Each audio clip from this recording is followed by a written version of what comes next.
ਕਹਿੰਦੇ ਵੀ ਜਿਹੜੀ state of ਹਾਰਮੋਜ਼ ਆ ਉਹ ਰੀਓਪਨ ਕਰ ਦਿੱਤੀ ਗਈ ਹੈਗੀ ਆ। ਇਰਾਨ ਵਾਲਿਆਂ ਨੇ ਇਹ ਕਿਹਾ ਵੀ ਅਸੀਂ ਉਸ ਨੂੰ ਰੀਓਪਨ ਕਰਨ ਜਾ ਰਹੇ ਹੈਗੇ ਆ। ਪ੍ਰੈਜ਼ੀਡੈਂਟ ਡੋਨਲਡ ਟਰੰਪ ਉਹਨਾਂ ਨੇ ਵੀ ਇਹ ਕਿਹਾ ਹੈਗਾ ਕਿ ਜਿਹੜਾ ਯੂਐਸ ਦਾ ਬਲੌਕੇਡ ਸੀ ਇਰਾਨੀਅਨ ਸ਼ਿਪਿੰਗ ਦੇ ਉੱਤੇ ਉਹ ਖੋਲਿਆ ਜਾ ਰਿਹਾ ਹੈਗਾ।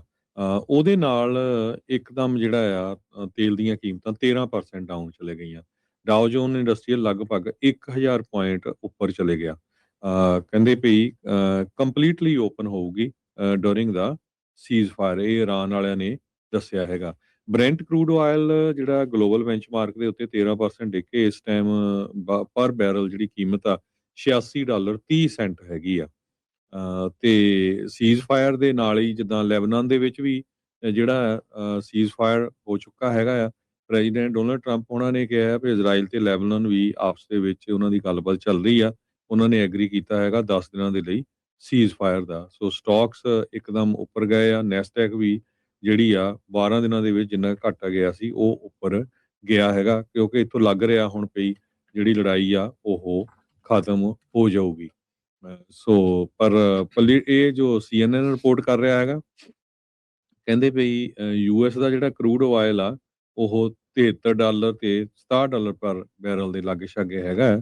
ਪੋਲੀਟੀਕੋ ਜੋ ਆ ਉਹ ਰਿਪੋਰਟ ਕਰ ਰਿਹਾ ਵੀ ਟਰੰਪ ਹੁਣੀ ਕਹਿ ਰਹੇ ਹੈਗੇ ਆ ਵੀ ਨਹੀਂ ਅਸੀਂ ਨਹੀਂ ਖੋਲੀ ਹੈਗੀ ਕਮਰਸ਼ੀਅਲ। ਸੋ ਬੜੀਆਂ ਕਨਫਲਿਕਟਿੰਗ ਰਿਪੋਰਟ ਆ, ਪਰ ਮੇਨ ਇਹੀ ਆ ਵੀ ਉਹ ਖੋਲ ਦਿੱਤੀ ਗਈ ਹੈਗੀ। ਜੀ ਬਿਲਕੁਲ। ਕੱਲ ਲੈਬਨਾਨ ਤੇ ਇਜ਼ਰਾਈਲ ਦੇ ਦਰਮਿਆਨ ਸੀਜ਼ ਫਾਇਰ ਹੋਈ ਸੀ। ਉਸ ਤੋਂ ਬਾਅਦ ਚ ਲੈਬਨਾਨ ਦੇ ਲੋਕਾਂ ਨੇ ਬੜੀ ਖੁਸ਼ੀ ਜਿਹੜੀ ਮਨਾਈ ਸੀ ਤੇ ਅੱਜ ਇਰਾਨ ਨੇ ਕਿਹਾ ਵੀ ਜਿਹੜਾ ਸਟ੍ਰੇਟ ਆਫ ਹਾਰਮੁਜ਼ ਆ ਉਸ ਨੂੰ ਖੋਲ ਦਿੱਤਾ। ਰਾਸ਼ਟਰਪਤੀ ਟਰੰਪ ਨੇ ਜਿਹੜਾ ਸੋਸ਼ਲ ਮੀਡੀਆ ਦੇ ਉੱਤੇ ਪਾਇਆ, ਉਹਨਾਂ ਨੇ ਸਟੇਟ ਆਫ ਇਰਾਨ ਲਿਖਤਾ ਉਹਦੇ ਵਿੱਚ। ਹੁਣ ਇਹ ਨਹੀਂ ਪਤਾ ਵੀ ਇਹ ਬੁਢਾਪੇ ਦਾ ਅਸਰ ਆ ਕਿ ਇਹਦਾ ਨਾਂ ਚੇਂਜ ਕਰਨ ਲੱਗੇ ਆ ਜਾਂ ਇਹਦੇ ਵਿੱਚ ਕੀ ਹੈਗਾ ਆ, ਤੇ ਕਿਤੇ ਨਾ ਕਿਤੇ ਹਾਰਮੁਜ਼ ਦੇ ਇਸ ਸਟ੍ਰੇਟ ਨੂੰ ਉਹ ਹੁਣ ਕਿਤੇ ਇਰਾਨ ਦਾ ਨਾਂ ਪੱਕਾ ਹੀ ਨਾ ਜਿਹੜਾ ਉਹ ਪੈ ਜਾਵੇ। ਸੋ ਉਹ ਵੀ ਇੱਕ ਹੈਗਾ। ਬਾਕੀ ਜਿਹੜੀ ਗੁੱਡ ਨਿਊਜ਼ ਜਿੱਦਾਂ ਤੁਸੀਂ ਦੱਸੀ ਹੋਈ ਆ ਵੀ ਆਇਲ ਕਾਫੀ ਜ਼ਿਆਦਾ ਜਿਹੜਾ ਉਹ ਥੱਲੇ ਆਇਆ। ਬ੍ਰੈਂਟ ਆਇਲ ਇਸ ਟਾਈਮ $99 ਦੇ ਉੱਤੇ ਆ। ਅਮਰੀਕਾ ਦਾ ਜਿਹੜਾ ਕੱਚਾ ਤੇਲ ਆ ਉਹ ਇਸ ਮੌਕੇ $83 ਨੂੰ ਜਿਹੜਾ ਉਹ ਪਹੁੰਚ ਚੁੱਕਾ ਹੈਗਾ ਆ। ਸੋ ਵੱਡੇ ਪੱਧਰ ਦੇ ਉੱਤੇ 15% ਤੱਕ 10 ਤੋਂ 15% ਤੱਕ ਜਿਹੜੀ ਗਿਰਾਵਟ ਆ ਉਹ ਦਰਜ ਇਸ ਦੇ ਵਿੱਚ ਕੀਤੀ ਜਿਹੜੀ ਹੋ ਗਈ ਹੈਗੀ ਆ, ਵਿਚ ਇਜ਼ ਅ ਗੁੱਡ ਨਿਊਜ਼। ਸਾਰੇ ਲੋਕਾਂ ਦੇ ਲਈ ਇਹ ਜਿਹੜੀ ਚੰਗੀ ਨਿਊਜ਼ ਇਵੈਂਚੁਅਲੀ ਜਿਹੜੀ ਹੋਊਗੀ।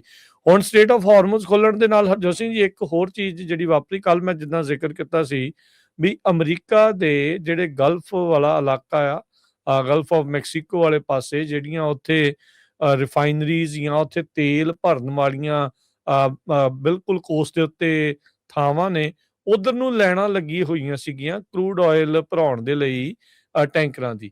ਕੀ ਹੁਣ ਉਹ ਵਾਪਸ cape of good hop south Africa ਵਾਲੇ ਪਾਸੇ ਹੋ ਕੇ ਵਾਪਸ ਇੱਧਰ ਸਟ੍ਰੇਟ ਆਫ ਹਾਰਮੁਜ਼ ਨੂੰ ਜਾਣਗੇ ਤੇ ਉਧਰੋਂ ਦੀ ਲੰਘਣਗੇ? ਇਹ ਮੇ ਵੀ 1-2 ਦਿਨ ਜਿਹੜਾ ਉਸ ਦੇ ਵਿੱਚ ਪਤਾ ਲੱਗੇਗਾ।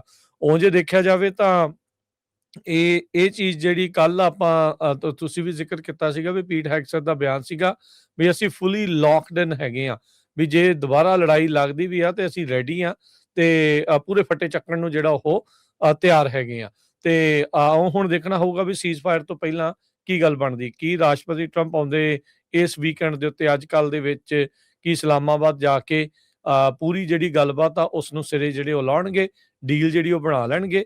ਇਹ ਹੁਣ ਵੱਡੀ ਜਿਹੜੀ ਗੱਲ ਰਹੇਗੀ। ਇਰਾਨ ਵਾਲੇ ਜਿਹੜੇ ਕਹਿ ਰਹੇ ਆ, ਕਹਿੰਦੇ ਵੀ ਜਿਹੜਾ ਹਾਰਮੁਜ਼ ਦਾ ਪੈਸੇਜ ਆ ਵੀ ਜਿਹੜਾ ਲਾਂਘਾ ਆ ਉਹਨੂੰ ਕੋਆਰਡੀਨੇਟ ਕਰਨਾ ਪਊਗਾ ਉਹਨਾਂ ਦੇ ਨਾਲ, ਇਰਾਨੀਅਨ ਫੋਰਸਿਸ ਦੇ ਨਾਲ, ਜਿੰਨੇ ਵੀ ਜਿਹੜਾ ਉਹ ਲੰਘਣਾ ਆ।